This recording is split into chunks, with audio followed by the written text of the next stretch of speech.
perro verde botella, zumo de gripa. Zumo de gripa, perro verde botella, sabio tarifa, y venden las doncellas que no se rifan. Freud decía eso, que un niño se hace una persona se hace hasta los 7 años y a los 15 más o menos conforma su personalidad y luego toda la vida es una repetición. Claro, ahí estamos. Mira, en el colegio nos enseñan a ser borregos. Y luego ya cuando terminamos el colegio y terminamos la universidad, los que vayan a la universidad, entonces caes en la trampa de fundar una familia, no porque la familia en sí misma sea una trampa, sino por todo lo que eso en estos momentos lleva consigo. Y te compras una primera casa y te entrampas para 20 años y te convencen mientras tanto para que adquieras una segunda residencia y te entrampas para otros 20 años y cuando por fin ya no estás entrampado, te mueres, ¿no? Entonces, los griegos lo decían, se trata de recuperar la vieja sabiduría de Grecia. Los griegos decían, averigua quién eres, conócete a ti mismo. Una vez que sepas quién eres, mantente fiel a ti mismo, sé fiel a ti mismo, llega a ser el que eres y mantente ahí. Entonces no serás ni borrego ni esclavo. Entonces, al saber quién eres, sabrás cuál es tu lugar en el plan del universo, en el sentido de la existencia. Y entonces, en ese momento, podrás hacer lo que quieras, sin que ese hacer lo que quieras entrañe una falta de irresponsabilidad, sino todo lo contrario. Habrás alcanzado la libertad más alta, que es la de ser quien eres. Y entonces, insisto, tendrás la conciencia tranquila. Y la conciencia tranquila es el elixir de la felicidad, el elixir de la larga vida, es lo más importante que le puede suceder a una persona en este mundo. Sí, es decir, que uno ve una masa de alocados, enfebrecidos, matándose los unos a los otros y sin saber quiénes son. Efectivamente, si supieran quiénes son, no se matarían los unos a los otros. Bueno, en estos momentos en que estamos en esta especie de escenario prebélico, yo creo que esto se está poniendo perfectamente de manifiesto. Por lo pronto, la gente se está dando cuenta, o debería darse cuenta, de que esta guerra sin políticos no existiría. Debería darse cuenta de que el hombre tiene que llegar al autogobierno, de que el hombre no necesita políticos, no necesita personas que organicen su vida. Debería darse cuenta de que si no existiera Saddam Hussein y Bush y Aznar y Schröder y Tony Blair y todos estos, no habría posibilidad alguna de guerra. Los políticos son el problema, no resuelven nunca ningún problema. Al contrario, el político tiene que inventarse todos los días problemas y transmitírnoslo a través de los periodistas para que la gente diga, atiza lo que está sucediendo, necesitamos a los políticos. Y sin embargo no está sucediendo nada. En el 99% de las ocasiones sales a la calle después de haber leído el periódico y haberte quedado aterrorizado pensando en lo que está cayendo y no está cayendo nada. La vida sigue y Jesús Quintero sigue haciendo un programa y Fernando Sánchez Dragó sigue escribiendo un libro y las personas que en estos momentos nos rodean siguen con sus oficios. Tenemos que llegar al autogobierno. Una noche recuerdo que usted rezó un Padre Nuestro. Por tu culpa. Sí. Y otra noche, como cada entrevista con usted es un escándalo, me dijo que había probado al hombre. Sí, y luego hubo un comentario, no sé si lo leyó usted, don Jesús, en el Cultural del Mundo, de esos de Juan Palomo, donde decía que Jesús Quintero consigue extraer profundas confesiones del ánimo de sus entrevistados. El otro día consiguió que Fernando Sánchez Dragó reconociera que había probado varón. Y entonces hacía un comentario gracioso, el Juan Palomo, diciendo, si hubiéramos sabido que negro sobre blanco significaba esto. ¿No se enteró usted? ¿No lo leyó? Sí, lo leí. Lo que escriben sobre usted le resbala. Pues por un oído me entra y por el otro me sale. A menudo ni siquiera me entra por un oído porque no me importa lo más mínimo. Esa es otra de las claves de la felicidad, de la libertad y de la autoconstrucción del alma. Yo no puedo entender por qué a la gente le importa el qué dirán. No lo puedo entender. A mí nunca me ha importado desde niño. Al contrario. Y uno tiene que ser el que es. Uno de los preceptos, de los consejos, de los mandamientos que yo escribo en ese libro que tiene usted delante, es el de que, y es una cosa que dice en el Oriente, hay que hacerse por lo menos un enemigo al día. Eso al principio suena muy raro. ¿Y cómo que hay que hacerse un enemigo al día? Bueno, una persona que no tiene enemigos es una persona que no es quien es, que no ha averiguado quién es. Cuando una persona tiene una determinada manera de ser, una determinada manera de pensar, una determinada personalidad e identidad, evidentemente no puede ser amigo de todo el mundo, ¿no? Hay que hacerse enemigos. Eso es una buena señal. Eso significa que estás siendo quien eres. Ahora bien, también añado que antes de morirse hay que hacer las paces con todos. Yo estoy ya en ello, ¿eh? Si no tuviéramos tantos prejuicios, señor Sánchez Dragó, ¿todos seríamos bisexuales? Eso es lo natural. La naturaleza es bisexual. La naturaleza es yin y yang, ¿no? Se mezcla lo húmedo con lo seco, lo soleado con lo umbrío, lo masculino con lo femenino, lo cóncavo con lo convexo, pero luego llegan esos, llegan los maestrillos, llegan los del sermoncillo, llegan los curitas, llegan los políticos, llegan los ideólogos, llega toda esa gente que quiere que no quiere permitir que vivamos nuestra propia vida y nos empieza a decir que no, tú eres varón, tú eres mujer. No, un varón y una mujer están hechos fundamentalmente de lo mismo, y por lo tanto yo creo que la condición más alta es la condición del andrógino, la condición de quien ya no es varón ni hembra, de quien ya es solo ser humano. Porque usted cree que hay que probarlo todo. Hay que probarlo todo menos el mal. El mal no hay por qué probarlo. Yo no he matado nunca a una persona. Casi le diría a Jesús que no he matado tampoco a un mosquito. Bueno, no tengo el más mínimo deseo de matar mosquitos ni de matar personas. Pero en fin, sin hacer daño al prójimo, hay que probarlo absolutamente todo. Lo que cualquier persona adulta, en plena posesión de sus facultades mentales y sentimentales, haga sin dañar a nadie, es legítimo. ¿Qué edad tiene usted ya? Pues una edad avanzadísima. Tengo pues nada menos que 66 años, don Jesús. Ajá. ¿Y sigue usted funcionando como un chaval? No, como un chaval no. En cierto modo, es decir, funciono mejor y peor. En algunas cosas funciono mejor, estoy hablando de sexo ahora, en algunas cosas funciono mejor y en otras funciono peor. Y hombre, indudablemente tengo menos empuje, tengo menos energía, tengo una erección menos fácil de la que tenía a los 20 años, pero en cambio la puedo mantener muchísimo más tiempo, he aprendido muchísimo, puedo estar muchas horas seguidas haciendo el amor gracias a los principios del tantrismo, que como usted sabe consisten en no derramar energía hacia afuera, sino en volcarla hacia adentro, sellar el organismo, no eyacular nunca, eyacular hacia adentro, el famoso orgasmo interior. Entonces uno no solo no se desgasta, sino que se regenera, se revitaliza con el sexo. Ajá. No conocía esa práctica. La de derramar, claro.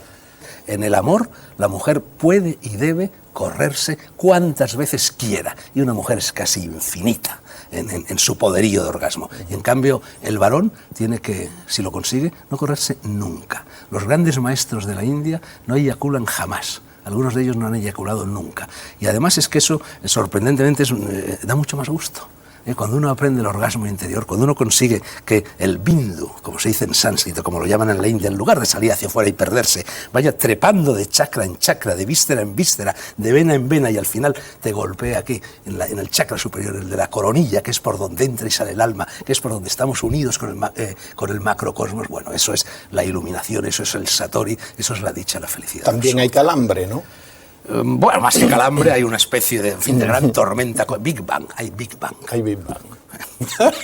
Me pasaría horas hablando con usted, maestro, de este tema. No hay que hablarlo, don Jesús, hay que hacerlo. ¿Usted puede llegar a recordar con las mujeres que estuvo? Pues a veces en algunas noches de insomnio, algunas noches en las que tardo en conciliar el sueño, sí, pues me dedico a hacer cosas como, por ejemplo, recordar todos los hoteles que he estado en mi vida, y otro de los ejercicios que hago es efectivamente recordar todas las mujeres con las que he estado. Y es curioso, me acuerdo con más facilidad de los hoteles con los que he estado en mi vida que de las mujeres con las que he estado. He conocido a varias mujeres que estuvieron con usted y tienen un altísimo concepto de usted, le quieren incluso. Me alegra muchísimo lo que usted está diciendo, porque yo tengo uno de mis viejos sueños y en parte estoy consiguiendo realizarlo en ese pueblecito de Castilfrío de la Sierra. Es lo que yo llamo el síndrome del mormón. Pero usted llega a más, llega incluso a ser amigo de sus maridos. ¿Y por qué no? Tenemos una maravilla. Tenemos los mismos gustos, hemos compartido las mismas cosas. Hombre, yo creo que es fundamental en la vida no ser celoso. Ahí, en mi libro hago también mucho hincapié sobre eso. Los celos son terribles. Cuando Calderón decía el mayor monstruo de los celos, Calderón no era Lope, bueno, quien fuera, el mayor monstruo de los celos, estaba diciendo algo que es exactamente cierto. Los celos cosifican a la otra persona. Con los celos pretendemos apropiarnos de la otra persona como si fuera un objeto, no como si fuera un ser humano. Entonces los celos lo destruyen todo y yo no soy celoso en absoluto. Al contrario, me gusta que las mujeres que yo amo tengan también relaciones con otros hombres. Sé que esto puede parecer escandaloso. ¿Qué le vamos a hacer? Yo pienso así y lo he practicado y lo practico. ¿Su actual mujer lo practica? Más que practicarlo, me permite que lo practique yo. Le voy a preguntar por su amigo, el presidente del gobierno. Bueno, pregúnteme. Está agobiado, ¿no? Parece que sí. Parece que sí, y está agobiado con razón. Y yo lo siento.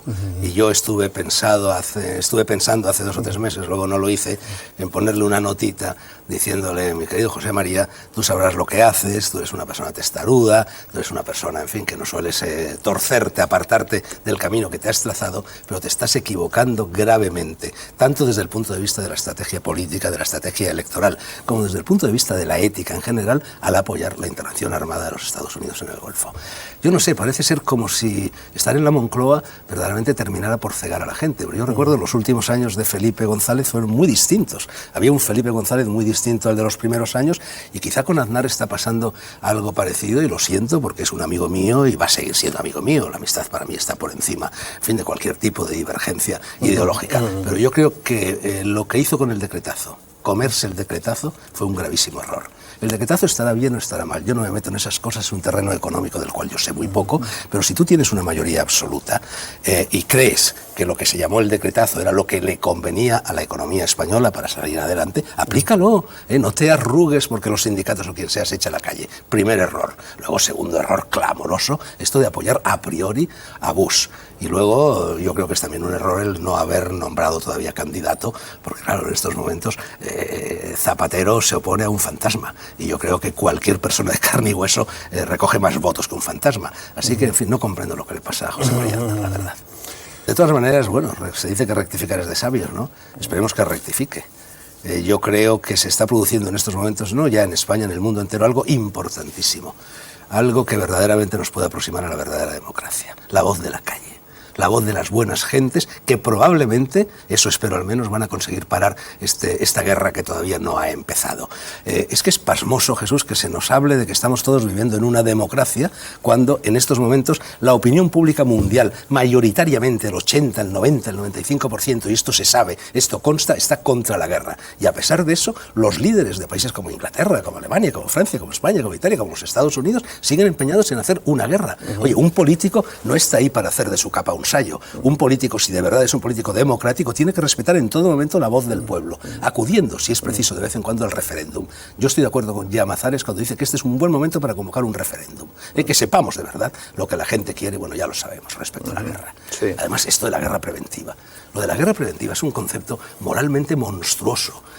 Una de las mayores monstruosidades morales que jamás se hayan formulado en la historia de la humanidad. Pero ¿cómo es posible que se hable de una guerra preventiva? Precisamente uno de los preceptos de este libro que tiene usted ahí delante es: no te plantees problemas hasta que los problemas se planteen, por favor. En fin, estoy escandalizado por esta guerra. ¿No será Bush el anticristo?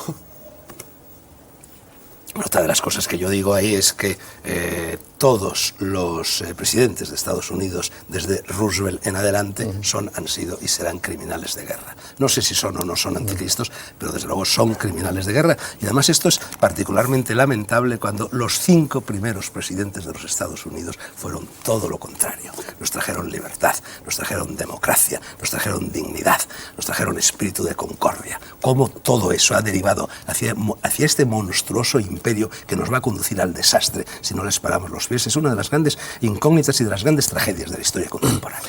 ¿Y qué le sobra a este mundo para llegar al paraíso, señor Sánchez Dragó? Bueno, si nos ponemos a decir... ¿Le sobran los políticos? Por supuesto que sobran los políticos. Sobra, en definitiva, todo lo que sea... ¿Le sobran los sacerdotes? Por supuesto que sobran los sacerdotes. ¿Sobran los economistas? Por supuesto que sobran los economistas. ¿Sobran los banqueros? Sobran los banqueros. ¿Sobra la basura? Sobran la basura. ¿Sobran los falsos brujos? Sobran los falsos brujos. ¿Sobra el poder? Sobra el poder. ¿Sobra el dinero? Sobra el dinero. Sobran los periodistas. Sobran los abogados. Sobran los brokers. Lo único que nos sobra es la gente. Lo único que nos sobra son los perros, los gatos, los árboles, el viento, el fuego, los animales. Es decir, lo único que nos sobra es la naturaleza. Sobra el artificio y nos sobra la naturaleza. Volvamos a ser un poquito más naturales. Démonos cuenta de que el pacto fundamental de los derechos humanos no se refiere solo a los seres humanos, se refiere absolutamente a todo aquello que está vivo, se refiere a las plantas, se refiere a los animales. Extendamos la Declaración de Derechos Humanos y hagamos una declaración de derechos de la madre naturaleza, de la madre tierra, de todo lo que existe, de todo lo que es. Como dicen los andaluces cuando alguien le cautiva, pedazo de monstruo. Muchas gracias, don Jesús. a la recíproca, que decimos los madrileños. Muchas gracias, señor Sánchez Dragó. Ha sido maravilloso. Muy bien. Fernando, eres un monstruo, tío.